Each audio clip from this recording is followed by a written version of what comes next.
देखते हैं मध्य प्रदेश जो पुलिस एग्जाम 2022 में हुआ था उसका पेपर का एनालिसिस करते हैं। तो पहले शिफ्ट में और सेकेंड शिफ्ट में किस प्रकार के प्रश्न आए थे और किन किन सेक्टरों से प्रश्न को पूछा गया है। करंट अफेयर से कितने क्वेश्चन थे, साइंस से कितने क्वेश्चन थे, मैथ रीजनिंग के कैसे कैसे क्वेश्चन आए हुए हैं, इस पर हम एक रिव्यू करते हैं। तो चलिए चलते हैं, पहला क्वेश्चन देखते हैं। पहला क्वेश्चन पूछा गया था फर्स्ट शिफ्ट में 15 जनवरी को, टोक्यो ओलंपिक 2020 में पहला स्वर्ण पदक किसने जीता। टोक्यो जापान में जो ओलंपिक हुआ है इसको जीता है नीरज चोपड़ा ने भाला फेंक में। उसके बाद भारत ने कुल कितने पदक जीते हुए हैं। भारत ने कुल 7 पदक जीता हुआ है, जिसमें 1 स्वर्ण है, 2 रजत है और 4 कांस्य है। यानी कुल 7 पदक जीते हुए हैं, 1 स्वर्ण, 2 रजत और 4 कांस्य। अब भारत का इसमें 48वां स्थान रहा है, यानी रैंकिंग में जो है 48 नंबर पे था। तो ये क्वेश्चन आता है। फिर हम देखते हैं यूएसए का 113 नंबर पे थे, यूएसए ने सबसे अधिक जो है जीते हुए हैं। अब देखते हैं कौन कौन से पदक जीते हैं। स्वर्ण पदक नीरज चोपड़ा ने जीता है भाला फेंक में, और ये हरियाणा से रहने वाले हैं, हरियाणा के रहने वाले हैं। रजत पदक जीता है मीराबाई चानू ने, जो वेट लिफ्टिंग में है और मणिपुर से रहने वाली हैं, मणिपुर की रहने वाली हैं ये। उसका रवि कुमार दाहिया जो हैं वो रेसलर हैं और इन्होंने हरियाणा के से रहने वाले हैं ये। इसके बाद देखते हैं हम कांस्य पदक जीता है किसने, 4 खिलाड़ियों ने। तो पहला जो जीता है पीवी सिंधु ने, जो बैडमिंटन से संबंधित है, हैदराबाद तेलंगाना की रहने वाली हैं। दूसरा लवलीन बोरगोहान मुक्केबाजी असम की रहने वाली हैं। बजरंग पूनिया रेसलर हैं, कुश्ती से हरियाणा के रहने वाले हैं। और भारतीय पुरुष टीम हॉकी टीम के सभी खिलाड़ियों ने 11 जो है ये कांस्य पदक जीता है। इस प्रकार के 4 पदक होते हैं। और स्वर्ण पदक जीता है, स्वर्ण पदक जो जीता है वो किसने जीता है, मीराबाई चानू ने। रजत पदक पहली बार किसने जीता है, वो मीराबाई चानू ने जो है जीता हुआ है पहली बार। और कांस्य पदक में पहला किसने पाया है, लवलीन जो है इन्होंने पाया हुआ है कांस्य पदक की। यदि हम बात करें तो इस प्रकार से क्वेश्चन आ सकते हैं। फिर हम बात करते हैं कांस्य पदक में किसने पहले जीता हुआ। तो मैंने बताया लवलीन बोरगोहान जो है पहली बार कांस्य पदक को जीती थी, उसके बाद फर्स्ट टाइम उन्होंने पाया। नेक्स्ट क्वेश्चन आते हैं, मध्य प्रदेश में क्षिप्रा नदी किसकी सहायक नदी है। तो चंबल नदी की सहायक नदी है क्षिप्रा नदी। ये क्वेश्चन ज्ञान इन्फो क्लास के नोट्स में भी थी। दूसरा क्वेश्चन है, मध्य प्रदेश का डेट्राइट किसे कहते हैं। तो पीथमपुर धार को कहते हैं। मध्य प्रदेश का ड्राई पोर्ट यानी सूखा बंदरगाह कहाँ स्थित है, ये सेकंड शिफ्ट में पूछा गया है। तो ये भी पीथमपुर धार में स्थित है, ये भी नोट्स में दिए गए थे। फिर आते हैं हम, मध्य प्रदेश में कुल कितने राष्ट्रीय उद्यान हैं। तो 12 राष्ट्रीय उद्यान कुल मध्य प्रदेश में हैं, ये भी पढ़ाया गया है। नेक्स्ट, तो अब क्वेश्चन आते हैं करंट अफेयर सेकंड शिफ्ट में क्या क्वेश्चन आया हो। देखो, ओलंपिक में सबसे ज़्यादा स्वर्ण पदक जीतने वाला खिलाड़ी कौन था, ये क्वेश्चन आया हुआ था। तो माइकल फेल्प्स हैं, जो कि अमेरिका से संबंधित रखते हैं, और तैराक ये स्विमर हैं। महिलाओं में यदि देखा जाए तो लोरिसा लैटिनिना है, जो जिम्नास्टिक हैं और सोवियत संघ से इनका संबंध है। ये क्वेश्चन सेकंड शिफ्ट में पूछे गए थे।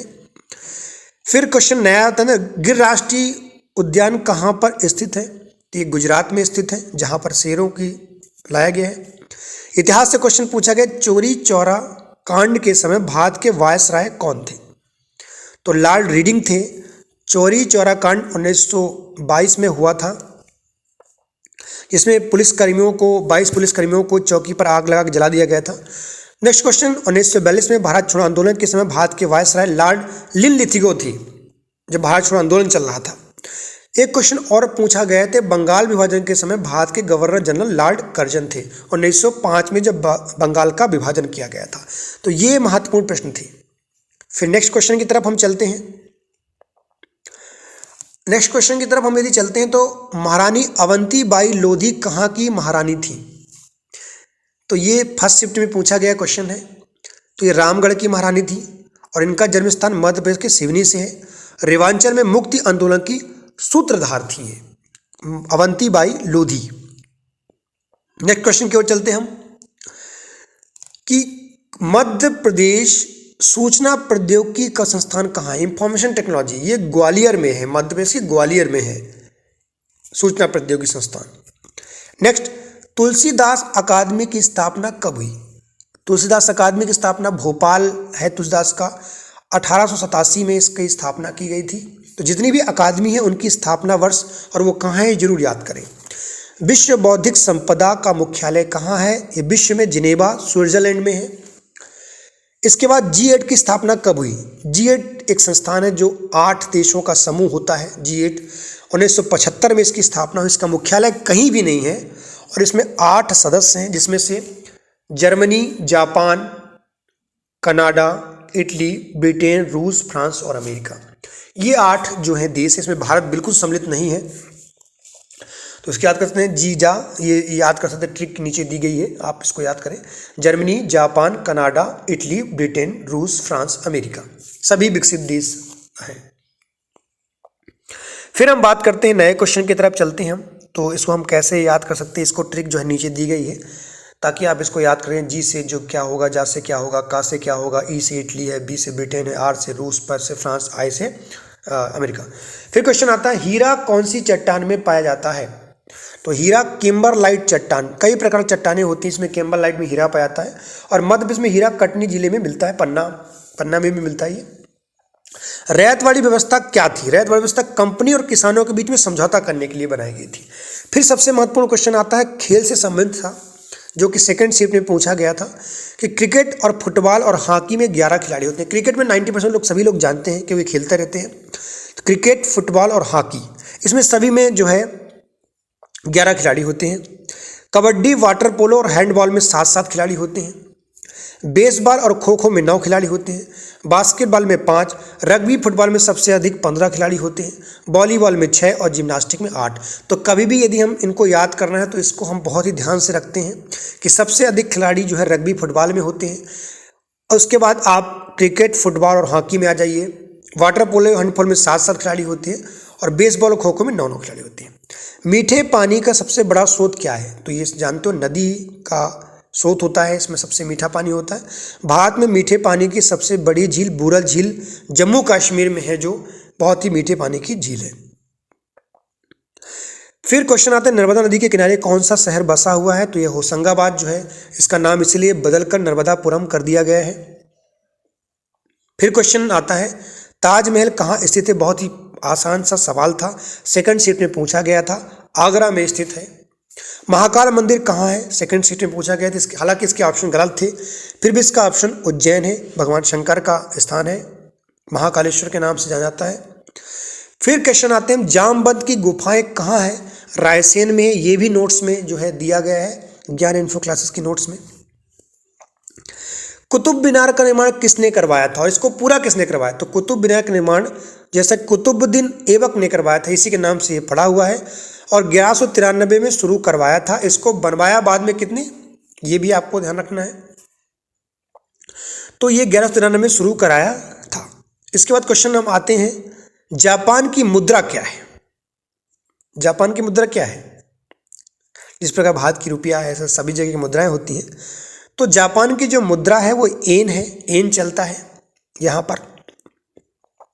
फिर आता है ग्रैंड स्लैम जीतने वाला पहला भारतीय खिलाड़ी कौन है? महेश भूपति हैं, ये पहले ग्रैंड स्लैम जीतने वाले खिलाड़ी बने, महेश भूपति। फिर क्वेश्चन आता है 25वां नंबर क्वेश्चन, बहुत ही महत्वपूर्ण क्वेश्चन है कि भारत, चीन, जापान और दक्षिण अमेरिका में सबसे भिन्न चुनिए। ये क्वेश्चन आया था, तो इसमें थोड़ा सा लॉजिक लगाने की जरूरत है कि भारत देश है, चीन भी एक देश है, जापान भी एक देश है, जबकि दक्षिण अमेरिका एक प्रकार का प्रायद्वीप, मतलब एक प्रकार का दक्षिण अमेरिका एक प्रायद्वीप है। तो ये आप इसको कर सकते हैं। T20 में 400 विकेट लेने वाला पहला गेंदबाज कौन था? तो ये था रशीद खान। फिर क्वेश्चन जो आए थे 1950 में मध्य प्रदेश का जो विभाजन हुआ था उससे संबंधित कुछ क्वेश्चन थे, जल संधि से। और 1988 में सबसे अधिक ओलंपिक किसने पदक जीते थे ओलंपिक में? ये भी एक प्रश्न आया था जो कि सेकंड शिफ्ट में था। फिर विज्ञान से प्रश्न देखते हैं, 15 तारीख को कौन कौन से क्वेश्चन आए थे। पोलियो रोग किसके कारण होता है? ये क्वेश्चन आया था तो हमें हमेशा विषाणु और जीवाणु से होने वाले रोगों को याद कर लेना चाहिए। तो पोलियो रोग विषाणु से होता है। मछली अपना श्वास किससे लेती है? सभी जानते हैं, गिल्स होते हैं मछलियों में, गलफड़े होते हैं ताकि वो पानी में घुली ऑक्सीजन का प्रयोग कर सकें। जल का आणविक सूत्र क्या होता है? H2O होता है, 10th क्लास में पढ़ा हुआ है। ऊतकों का अध्ययन क्या कहलाता है? हिस्टोलॉजी कहलाता है। कारखाने के धुएं से कौन सा रोग होता है, ये क्वेश्चन एक आया हुआ था। तो हमेशा श्वास संबंधी रोग होते हैं, तो ये ध्यान रखिएगा। मैथ से कौन कौन से क्वेश्चन आए थे, किस सब्जेक्ट से ज़्यादा क्वेश्चन आए थे, देखते हैं। सरलीकरण से जो है ना 7 से 8 क्वेश्चन आए हुए थे। भिन्न से क्वेश्चन आए थे 1 आध 2। समय और कार्य से 4 से 5 क्वेश्चन आए थे, यानी यदि हम कितने समय में कितना कार्य करते हैं, इससे क्वेश्चनों की बात करें तो ये 4 से 5 क्वेश्चन थे। रेलगाड़ी से 1 या 2 प्रश्न आए थे। लाभ हानि से 2 या 3 प्रश्न आए थे। एलसीएम एचसीएफ से 2-3 प्रश्न आए थे। साधारण ब्याज चक्रवर्ती ब्याज से 1-2 प्रश्न आए थे। औसत से 3-4 क्वेश्चन आए थे। आयु से 2-3 क्वेश्चन आए थे। अनुपात से 1-2 क्वेश्चन। संख्या पद्धति से 3-4 क्वेश्चन। एल्जेब्रा से 2 या 3 क्वेश्चन। यानी हमें सभी इन 12 टॉपिक पर ध्यान रखना है, ये नहीं कि जिस क्वेश्चन पर ज़्यादा आए शिफ्ट में वही क्वेश्चन करें। तो सरलीकरण से विशेष रूप से हम इसको ध्यान रखें। रीजनिंग में हम फर्स्ट और सेकंड शिफ्ट में बात करें तो कोडिंग और डिकोडिंग से 5 से 6 क्वेश्चन आए हुए हैं। कथन और निष्कर्ष से 7 या 9 क्वेश्चन आए। ये बहुत ही महत्वपूर्ण टॉपिक बन गए हैं इस समय, कथन और निष्कर्ष। रिलेशनशिप से 2 या 3 क्वेश्चन ही पूछे गए थे, हमारे संबंध से, रक्त संबंध से। बड़ा छोटा से 1 या 2 प्रश्न पूछे गए हैं, ये भी बहुत महत्वपूर्ण बन गया है, पहले नहीं आता था अब आने लगा है। नंबर सीरीज से 4 प्रश्न। विषम चुनिए 2-3 प्रश्न। Figure counting 2। आकृतियों से 2-3 प्रश्न। ब्लड रिलेशन से 2-3 और सिटिंग अरेंजमेंट से 1 या 2 प्रश्न पूछे गए थे। तो इस प्रकार से ये सभी प्रश्न जो है क्वेश्चन जो है इससे पूछे गए थे। तो हमेशा हमें जो है एमपीजीके के नवीनतम प्रश्नों पर ध्यान देना है।